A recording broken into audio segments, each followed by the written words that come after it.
mengatasi ancaman di bidang IPOLES, SOSBU, dan KAM. Apa itu strategi? Strategi adalah kumpulan cara untuk mengatasi atau menghadapi berbagai macam tujuan. Bangsa Indonesia perlu menerapkan berbagai macam strategi untuk mencapai tujuan tersebut. Dilakukan di Indonesia dalam mengatasi ancaman di bidang IPOLES, SOSBU, dan KAM dapat dijabarkan sebagai berikut. Strategi mengatasi ancaman dalam bidang ideologi bertujuan untuk mencegah meluasnya ideologi lainnya terhadap ideologi Pancasila. Melibatkan berbagai unsur sebagai berikut. Yang pertama, ada unsur pemerintahan dari militer. Kedua, ada unsur pemerintahan di bidang politik luar negeri. Unsur pemerintahan yang membidangi di bidang informasi. Yang keempat, ada unsur pemerintahan yang membidangi di bidang pendidikan. Yang kelima, ada unsur pemerintahan yang membidangi di bidang agama.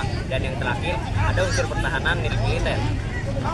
Mengatasi ancaman berdimensi politik. Langkah-langkah mengatasi ancaman berdimensi politik dilakukan dalam dua pendekatan sebagai berikut. A. Pendekatan ke dalam. Penataan ke dalam diwujudkan melalui pembangunan dan penataan. Penguatan penyelenggaraan pemerintahan negara yang sah, efektif, bersih, dan bertanggung jawab. Penguatan lembaga legislatif sehingga menjadikan lembaga yang berkualitas dalam bidangnya. 3. Penguatan kekuatan politik nasional. Ada yang B, yaitu pendekatan luar. Untuk mengatasi ancaman bukan untuk mencegah dan mengatasi potensi konflik negara yang dimulai dari tataran internal, regional, supraregional, dan global. Strategi ancaman berdimensi ekonomi adalah dengan membangun ketahanan di bidang ekonomi. Adapun kebijakannya sebagai berikut. Yang pertama, pembangunan infrastruktur. Yang kedua, penciptaan iklim cuaca. Yang ketiga, pemilihan teknologi tepat guna sebagai solusi kesempatan kerja. Yang keempat, penciptaan lapangan kerja yang padat. Salah satu cara menghadapi ancaman berdimensi ekonomi dari eksternal adalah dengan cara Indonesia harus membangun dan menjaga hubungan baik dengan negara-negara utama dalam tatanan ekonomi dan politik dunia. Pertahanan militer diwujudkan dalam meningkatkan usaha pertahanan untuk menciptakan keamanan negara yang terkendali, membantu distribusi dan kebutuhan masyarakat. 4. Strategi mengatasi ancaman berdimensi sosial dan budaya.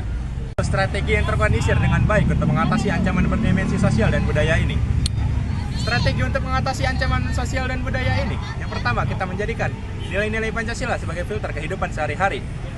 Dan juga kita harus meningkatkan rasa nasionalisme terhadap negara Indonesia kita tercinta ini. 5. Ada strategi mengatasi ancaman negara, pertahanan, dan keamanan.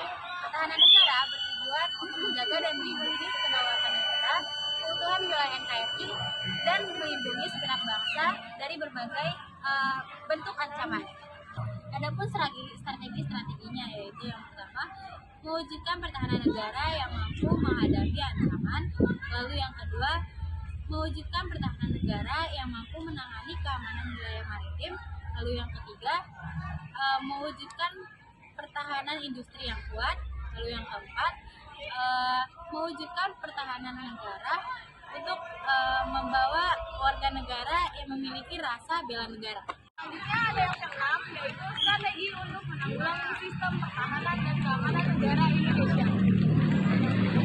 Yang pertama adalah ancaman dunia maya atau biasa disebut dengan cybercrime. Cybercrime merupakan salah satu kejahatan dunia maya yang berkaitan dengan komputer atau perangkat jaringan. Kejahatan ini biasanya dilakukan secara online. Adapun cara meminimalisir untuk mengatasi ancaman tersebut adalah yang pertama, jangan mudah percaya terhadap orang yang baru saja kalian kenal lewat internet. Yang kedua, jangan menggunakan software bajakan karena berpotensi akan merusak dan mengambil data pribadi. Yang ketiga, jangan membocorkan informasi pribadi, terutama pada media sosial. Selanjutnya ada ancaman terorisme. Ancaman terorisme merupakan suatu tindakan teror atau kekerasan yang menimbulkan ketakutan untuk mencapai suatu tujuan tertentu. Biasanya tujuan ini berbau dengan politik. Langkah-langkah untuk mengatasi ancaman tersebut adalah yang pertama, membentuk Badan Penanggulangan Nasional Anti Terorisme. Yang kedua, pengesahan undang-undang tentang anti terorisme. Dan yang terakhir adalah memperkuat aparat negara agar para pelaku terorisme ini tidak mendapat tempat dan persenjataan yang aman. Selanjutnya ada konflik perbatasan. Konflik perbatasan merupakan perselisihan atas kepemilikan suatu daerah di antara dua negara atau lebih. Adapun strategi untuk mengatasi wilayah konflik perbatasan adalah yang pertama, pemerintah melakukan perundingan kepada negara tetangga untuk menetapkan status wilayah perbatasan. Yang kedua, TNI melakukan wilayah penjagaan seperti patroli. Yang ketiga, pemerintah memberikan pendidikan kepada masyarakat bahwa pentingnya menjaga wilayah perbatasan negara. Illegal fishing merugikan negara dengan kerusakan air laut dan penurunan stok ikan. Pemerintah bisa menyita kapal asing dan memberi sanksi sesuai hukum. Perlu kerjasama global untuk menangani ancaman ini dengan penegakan hukum yang kuat.